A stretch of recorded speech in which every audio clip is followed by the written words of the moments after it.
Akavideo bakakomezawo kakadde ne kati namba nembera updated. One tujajinga nya abana abo buwala fenga society nadala ku side y'abasajja. Tulaba omwana w'obuwala nga ina chaina, aina motoka, aina wasula, aina botika, aina business nga tuteekawo kimu kyako yetunda. Naye nga bambi abaana abo bahasolinga mu ngeri gye bahasolingamu. Obo kitegeranga naffe tuhasolinga abasajja okuyiya wano okuyiya wali okuyiya wali kakati be abaana abo, but unfortunately nti bali targeted. Esaawa zino olaba Kisitu kirabo wali ne kyali nagambye ko omuntu ejjo nabadde nkola rankings zaawo nabadde na report gye nsoma badde ba ranking abaana abo buwala basinga obulungi mu East Africa. She was number 3. Yes, Kisitu kirabo. Yes. Era gwe bagambye esaawa zino radio akomawo akayimba ka omuyi waka amatano oganywa ogayiwa ku Kisitu. Omusajja omu yagambye nagaba bannange Mukama Katonda yebalire ddala. Kisitu yenyini kati kye kirabo kyaffe tetulina ng'eggwanga Uganda. So abaana abo buwala betubale tulina okwata empola mpola, but unfortunately for her ex-boyfriend eyaliikinze ebifaananyi oba yaliikinze videos ezo olwa status because abawala ba-elevatinga. So yamala okwe-elevatinga okukyabagana kubeerawo omulenzi ate n'akomyawo obuvidiyo obwo obukadde bw'emyaka nga 6-7 emabega okulaba nti atta moral ye era nga kyapeninga ku bawala bangi. Lwaki nti mu kwagala kuno love tulina ebintu bingi bye tweweereza ekyo kyo kimanyi bulungi nnyo ebibeezaawo mukwano either olinga ali walo na ali kumpi nabira nga muweereza akantu okitegeera kakati ate wemukyawagana abasajja abatalina nsa because mulimu abayina ensa n'amanya bino biki bicoba n'abidelitinga naye abatalina nsa abatakuzibwa bulungi alaba kye kiyinza okukakanya omwana ono okubanga asobola okuta obutambi obwo busobola okubeera nga bumwonoona ate kyatuuse ku Kisitu kirabo kisobola okukapeninga ku muwalawo kisobola okukapeninga ku sistawo kisobola okukapeninga ku muntu yenna gw'omanyi era nze sikirabamu kinyumo kubeera nti nsekerera omwana w'obuwala yenna obutambi bwe nga buliikinze nga si ya buliikinze njagala nkiddemu ekyo nga si ya buliikinze. Mulimu abaliikinga ebifaananyi oba videos nga balina bye beenoonyeza either fame either abasajja kubamanya babagule, but for kirabo Kisitu's case I can authoritatively state it that bambi yabadde ex-boyfriend eyatadde era ebifaananyi ebyo bikadde. Yo si enkola empya ya Kisitu. Kisitu tumumanyi omupya si oyo omupya yoyo olubuto luli flat bulungi nnyo twasitula mu keeno bat lifting obimanyi BBL yaffe nekwatayo bulungi nnyo anyirira alinga omunya leka tono gwe twalabye mukadde kaddemu biringa tannafuna kasende nekata kasende kafunika oyo kati era abalabye tebalabye Kisitu balabye Misitu Kisitu mulala lwaki videos abantu eza saturating abamu bagambye nti omuntu wakola ebitundu bino ebirala ebyeru wano bakola wano wakati okusinziira ku munnasayansi bwe nabadde njogerako ko naye waliwo abatakwatibwa awo tebakolawo nnyo naye nga lokale tumanye engeri gye bakwatamu kaawo bajjajja nabikande baani okwatakwatamu kaawo n'ogiraagiramuko n'okamakamamu naye nga basinga kukwata eno of course the procedures bakozesa okuba nga bagiraagiramu naye nga ekyo kibeerawo nnyo era nange nalina issues ku baana ab'obuwala abeekwatamuko paka we narealizing oba nenkitegeera nti abakyala mu butonde bwabwe basinga kufa ku kintu kibayita beauty kyobalaba nti asobola ogenda mu kinaabiro n'amala edakika oba nga 4 oba 5 wawaaganye waakoze eki okitegeera tetulina bajajinga nnyo essaawa zino okibanga ekiribwo because technology ajja transformation zijja ez'ebintu ebyenjawulo eziri medical eziri medicinal kati nga zino okibanga essaawa zino ekiriwo nti waliwo abagenda mu ssomero ne basoma basajjons ab'enjawulo nga basobola okubaako kye bakyusaako it is okay oba kitegeera it is very very okay and sikyayina nnyo kiri because kati abamu tuli rigid tuli conservative but tulina okubeera nga tuli very very pragmatic okukitegeera nti bino ebintu byajja sajja lezo bazitandika ddala Kim Kardashian ba Jello ba Beyonce naddala bali mu celebrity life edemandinga emibiri egyo okubeera nga gikyalabika bulungi okuba nga gisobola okuattractinga sente kati wano mu Africa ewaffe nga Uganda oba tulina bubeezi maalo oba tuli bubeezi conservative webijja then twandika okujajinga abaana abo okola otya BBL nenga bazikola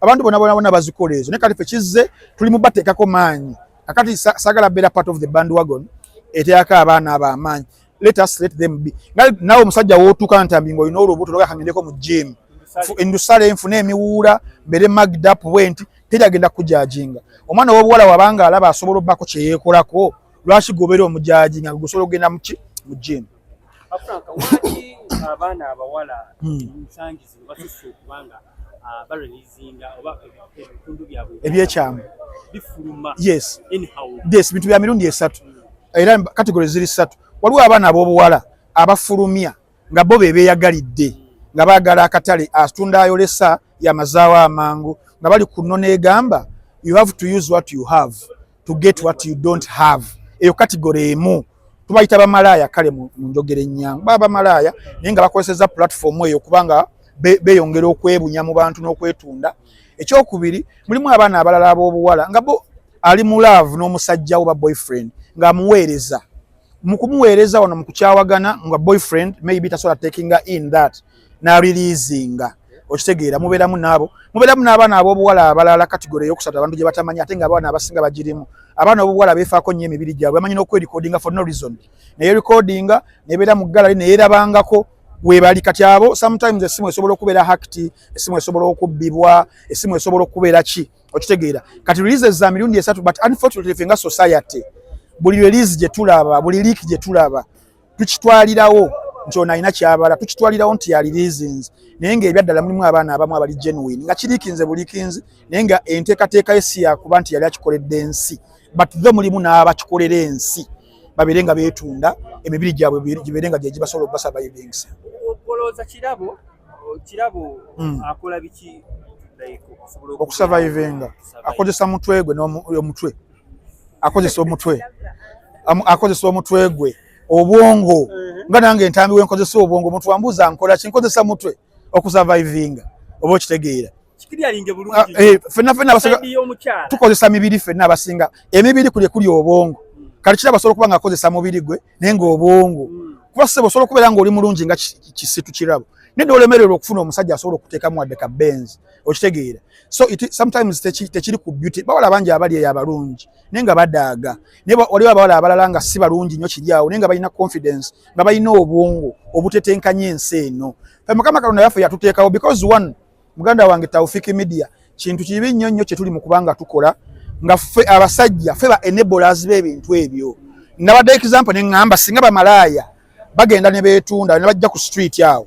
ne wabulwa abagula oba malaaya bugenda kuvaawo enkya okitegeera singa bana abaana betugamba nti biki kisedde bazijja mbasajja tebazibawa tibigenda beerawo enkya naye ffe ba enabler babeezaawo ebintu ebyo asajja bakubye sente zaabwe oli akubye mu bet afunye obukadde bwa 5 corrupt politician akubye kiddiiru kye mu ministry afeze alidde enguza alina obukadde bwe 3 lwaki tafunako obukadde 10 natwala omwana wa Bahamas oba whichever oba kitegeera kitegeeza it takes two to tango wakati mu society okubanga tujajinga omwana ow'obulenzi ono naye waali okubanga yayambako ono okukola ebyo byakoze naye society tetunuulira musajja ono oba kitegeera awo ensinziriro okubeera nga nze nkiwakanyiza ddala ku baana ab'obuwala abo betujajinga yesu tubajajinga naye naffe twejajinge ababebeezaawo tolina ngeri gyogenda kujajinga Katrina tolina ngeri gyogenda kujajinga Shira Gashumba oba Kirabo Kisitu oba Tash Habi bamugulidde emmotoka eyagimugulidde wabanga ali okay with that nga bakkaanyiza be bakkaanyiza ng'oba yalidde n'okulya kye yaliddeko ebitaggwawo n'amugamba ekirabo ky'obuwoomi oba ekirabo kwata emmotoka ogende weevuge kibeera kibi kyekyo omuntu atasaddaase mwana omuntu atasse omuntu atabbye omuntu atafeze wakati awo nga tulinayo n'abalala abeekweka amanya ga Katonda tulina bapastors bangi betumanya abafera endiga ng'ensi eraba naye society abo be baleka naye ng'obubbi buli ku levels z'amaanyi I would rather this one kyabakozesezza kyonna okibanga kikye morale tugenda ku moral cards ezo tulina era tunyigiriza nnyo omukyala kakati agira bw'ati agira naye nga morale abantu badikeyinga dda nkubulidde ba pastors nsobola okuwulira bamaseeka nsobola okuwulira baani abakozesa ate erinnya lya Katonda okunyagulula ensi eno. Yes.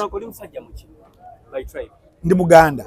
Yes. Bajjajjaffe abedda nakati. Yes. Kigambibwa nti ebitundu bino eby'ekyama byabanga byakyama. Webale nnyo. Naye kati ennaku zino bya lukale. Kiki abantu okusingira ddala kye baagala okuprovinga abannansi bannayuganda kiki ekyo kye baagala okuba bagambanga bwe biba private ya private naye kati abantu bakifudde omujejjetto kyannaku nnyo nti no cultures zetwali tugoberera ennyo naddala oba zetuzaaliddwamu zize ziyumungusibwa because of cultures zetuli exposed to bye tulaba bye tukoppa ewalala ne mu bintu bye tukozesa katugambe nga fashion ngoye engatto byakwewunda bizze mu generation eno era bali mukubera nga babikozesa. So otukomparinga generations zile z'abajjajjaffe abayambalanga olubugo lwe naggumira oba n'ebikoyi ne bijja oba ne gomasi ne zijja. Essaawa zino 21st century ebintu bikyuse, ennyambala ekyuse. It was even a taboo omwana w'obuwala okuteekako even jean okujambala nga bajjamu kuba emiggo ewaka. Essaawa zino abazadde batuuka nga bali pragmatic nga babakkiriza. N'essaawa zino abazadde bennyini bakola ki babyeyambalira mini kyatuuka topic wano mu ggwanga erya Uganda ne bagaana okwetetteeka mu parliament eriziyiza mini. Essaawa zino ekyo kyo bakola ki bakirekawo. So tukkirize tugaane nti wakati mu kwagala okukuuma ennono yaffe ey'omugyenkaaga ey'omugyataano ey'omu1920 tukkirize nti mu gino emyaka egijjenga zijja waliwo ebintu bingi nnyo ebikola ki ebijja. Essaawa zino nga buli muntu essimu emubeera mu ngalo ze ebintu byalaba bimu influencinga byagenda okubeera ng'akola ki ng'akola okiba kyakwambala nga balina aba influencing ba Kim Kardashian baani omwana owawano nga alinamu ku sere tashabi ojja kwagala ayambale bbeere liveeyo bulungi nnyalira gensi aliko abeere confident nve mu mbeera ate nga nange ebyaddala Tawfiki n'abamawulire abali wano nga tuzze mu mazima buuza omusajja yenna what would they have rather okubeera n'omukyala nga yeebisse nnyonnyonnyo nalinya ekikoya ajjudde muli n'okubeera n'omwana nga kisitu kirabo nayamba n'olaba cleavage n'olaba hips n'olaba BBL sente zo ziteeka luddawa okitegeera kati naffe abasajja ekitwala mu mabaala ekitwala luddawa kuliisa ku maaso goge mazima. Unfortunately tuli bold enough kubeera nga ntambi kutunula mu kamera tibitwagala nga abasajja tubeere no mu nsonda tuvumirira abaana ayambadde mini naye nga tuzaagalira ddala oyagala omwana ayambadde ebintu ebikomeeno weebitinga muli mu bbaala oba oyagala omwana nga agizeemuko kamini bwe kati n'olaba ku mubiri n'olaba ssente zo we zigenda kati nga naffe society nga naffe abaami bye twagala naye twebuzaabuliza mu kamera ne tujajinga abantu naye nga bye twagala go ge mazima ga Katonda mu ggulu. Agoloze eno embeera bwe tegenda kukoma ey'obutambi okuliikinga kakati poliisi alina okubavaako lwaki okuliikinga obutambi kwatandika dda tulengera mu 28 Cinderella Ssanyu yo yakyo kyali kifaananyi red paper nekola ki n'ekikuba tugenda 2011 red paper leda mwe tukubira mama fena tuba tutambula zali n'atuwa Kalahari desert ka video mwakalaba tuba tuyingira 2013 mufuluma desire ruzinda n'atuwa kaki akafaananyi tuba tufulumaawo waliwo n'omwana wa Robina Mweruka nitulengera akantu ke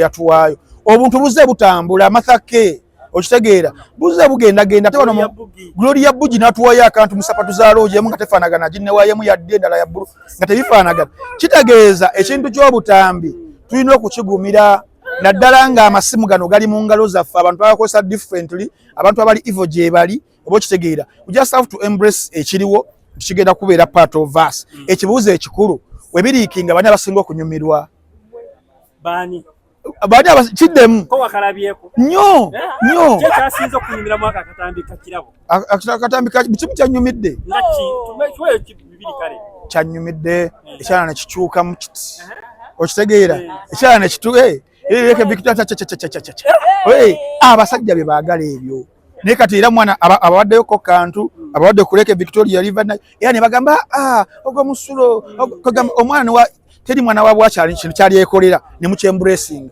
era muteekateeka waawo oyo infection nette bannange mubaleke kyabasobodde okutuwa batuwe tunyumirwe ekiriwa awo bonna it is very unfortunate because kati Shine Lips kirimu betray ya mukwano gwe yasanga essimu ye n'abyeweereza we bakyawagana n'abeera ng'abiriikinga. It is a very very sad society gye tulimu but nga mmaliriza we have to caution abaana bonna ab'obuwala caution yeetya balye kamanyi ng'akoza n'owebwa buli wajjayo essimu eno ne weerikodinga kiriza obagaana kizibu nnyo vidiyo eyo oba togideriitinze mu kaseera ako obutalandinga mikono mikyamu egy'abantu n'onoobeera oli okwekenjerwa otya essimu bajja kugibba nga teriimu password oyo agenda abiggyemu essimu ejja kufa ogitwale wa makanika bano abaana abagezi abali ku gundi ezo babiggyeko bahaka saba zino abaana basiba basoma engeri y'okuyingira systems bayingiremu babiggyeyo onoobeera olina wootuuse blackmailing bantu bangi nnyo bayithawe benyinza okunyumizaako be bali mu ku blackmailinga mpa obukadde 3 obukadde 4 nemekulirizinga bintu ebyo oba okitegeera so it is either you don't record at all or if you record just know that at one time because kati bakisitu kirabo after 6 or 5 years bizze kati you don't know egenda kulandinga luddawe ate etya so obubaka nze obusembereyo ddala abaana b'obuwala okumanya nti simu eno wadde tujagala nnyo twagala okulaba emibiri gyaffe naki naye it is a blessing in disguise nti ejja landingisa ebintu byaffe mu bantu betwateekerateekera kubeera nga babiraba. Yes. Abantu tulaba abantu bano abantu babiri babataddeko nnyo essira. Feno mu entertainment. Omuli Katrina. Yes. Omuli Kisitu Kiramu. Yes. Basically abo abantu babiri. Bw'oba comparinga. Two people. Yes. Ani akusingira? Ansingira Kisitu Kiramu. Omubiri gwe. Kisitu Kiramu guli uncomparable. Bye byaddala. The end justifies the means. Newo noyogera mbu ate yakola bw'ate yakola. I don't care. Kisitu Kiramu teri mukazi amusinga bulungi mwaba ba socialites bonna mu Uganda. Tewali. Ba social wabeerawo ola nti Manu ya Ferguson yaliwo ko ni Manu ya Michael Carrick. Kati abamu history gye balira bo tubawa respect tubawe ebimuli byabwe. Naye twogera ku baana bana abali mu generation ya 2024 2025 tebaliwo muwala mu Uganda mu East Africa ne obogeze Cameroon Gabon kirira Namibia Skaya Angola nobo yambuse Egypt oba tewali asinga Kisitu Kiramu mubiri mulungi. Otunulira abantu ababiri. Yes. Ani asinga like bikyono byasinga ku muntu. Kisitu Kiramu asinga obulungi n'okulabika n'omubiri. Beauty and the body. Owulira? Katrina ayina sente amusinga sente. Yes. Katrina asinga Kiramu sente. Boge mazima. Naye it is just going to be a matter of time before Kiramu nga naye sente azenkanyiza kati. Naddala ku release naddala kati kukiriwo demand kati jango komewo nko interview mugwe 10 Kiramu Kisitu yagenda kubanga yabasinga bonna sente abaana odda abasinga obulungi n'omubiri. Yes. Oliwa bagagala no gaita agama papa yuve gagaga tekibobera amatama abiri omuvire ko ddala ensonga ya danziruke Shalom man Shalom notizaba ziba uniting zembalaba abana abawala mutulanga buzibu ki lwaki kino kisusse nnyo ensangi zino? Nze ndowooza abaana abawala tweyongedde okwagala ebyamangu amangu and twerabidde ne value yaffe. Ke kaseera nno abaana ab'obuwala tusooke tuleke okubeera excited about social media because tukirabako kati. The more you get excited, you can also get damaged. So nandikubiriza abaana ab'obuwala nga tonategeera bulungi social media togigendako ate nga tonnabana kweyambulira muntu yenna sooka omumanye ne Katikkiro twakiika embuga recently Ibra n'atukubiriza okubanga naddala ffe ba creatives obutateekayo baagalwa baffe ku social media oba obutapapa kuteekayo bantu mu ekyo nafunamu deep explanation nti mu ngeri emu yali agezaako tulaga nti tutwale obudde ku muntu gwe tuyita nti twagala tetupapa muvubuka kwanyeko wiiki emu omupostinze wuuyo my boyfriend tomanya abantu babadde akolagana nabo so let's give ourselves time soke tweyagale nga tetunayagala balala anyway. Boza kino kyandibadde kikuma kitya kikomezebwa kitya kuba kisinze nnyo okulabikira nnyo mu baana mu abawala ebyokubeera nti ebintu bye tuyita private parts twabifuula private parts naye kati bintu bya lukale. Butuufu Ibra kyennyamiza era kya buswavu okuba nti abawala ffe abakulembedde mu kintu nga kino tusaba Katonda atusaasire ate nze nsaba abaana ab'obuwala tugezeeko obutayagala ebyamangu. Omanyi n'okwagala ebyamangu nga tobikoleredde it comes with a cost. Kati buli w'oyagala ebyamangu n'omuwendo gwo oba togulowoozaako era kyova olaba omuntu oba omusajja yenna asobola okuva ebbali nakozesa ensobi bambi mbeegayiridde bwe kiba kisoboka vent to someone toleka mbeera kunyiga oba kutuusa ku point eyeemalamu omuwendo bw'otyo oba ne weetunda eri abantu b'otamanyi. Boza kino kiva ku kyokusingira it is social media influence. Nzirayo n'abaana abawala obutagala kukola ne baagala okululunkanira ebyamangu beesanga batunze obwerere bwabwe on a penny. Naye kambabulira baana mmwe tewali kintu kiyinza kugula bukyala bwo butonde bwo tewali kiyinza. There is no price for that. Please abatannaba kubeera to victims munyambe tutereeze ekifaananyi ky'abaana b'obuwala. Babeera nnyo mu mukwano. Tewali mukwano mangu nnyo. Ogwo sijja guyita mukwano. Ekituufu abakazi ffe tugwa mu mukwano mangu. Mukola ebizibu. Yes, tugwa mu mukwano mangu naye ate ne bwoba oguddemu faayo nnyo oguddemu otya. Kikulu nnyo ne bwoba oguddemu osobola obutalaga bwereere bwo. Musajja asobola okwagalirayo. Bikati gwe nnina kino ekintu. Wandyegombye okutuuka kuva mune mwabakyala kuba bannaye mwaba mwagala nnyo okukakasa mwaba mwagala nnyo okukakasa. Astagfirullah Mungu akinkingirize wala. Akikingiriza n'abaana ab'obuwala abasigaddewo inshallah. Tewali muntu yandyagadde okulaba obwereere. Bano bamaama b'eggwanga, bano bannakazadde b'eggwanga Ibra. Nze ndowooza n'abasajja abakikola mukikomye. Kubanga buli wowanika oyo omuwala oweebuula maama wo, oweebuula muganda wo. Nsaba ne ssekusaba yenna twereke mukalaako obuntu twewaŋŋana ekitiibwa ekyo ekisembayo kubanga obwereere bw'omuntu kirala Ibra. I'm so sorry for the victims, but I pray this should be a lesson to work on yourselves and be better. I'm making 28 in July. Yes. Kati ebintu by'okuba nti kati ofuna omusajja omubeezi wabigira ddala mu birowoozo. Nga lwaki? Just nabijjako kamera.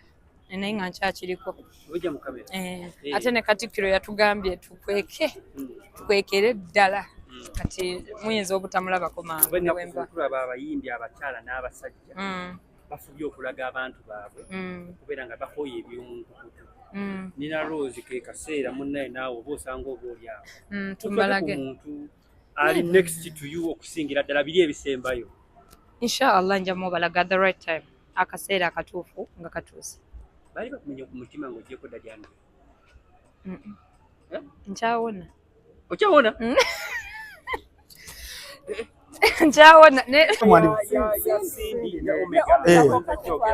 Cindy ne Omega, it is one of those examples eziraga industry yaffe ya Uganda nti tuba tulowooza ntukula naye nga tetukula as an industry how we do businesses.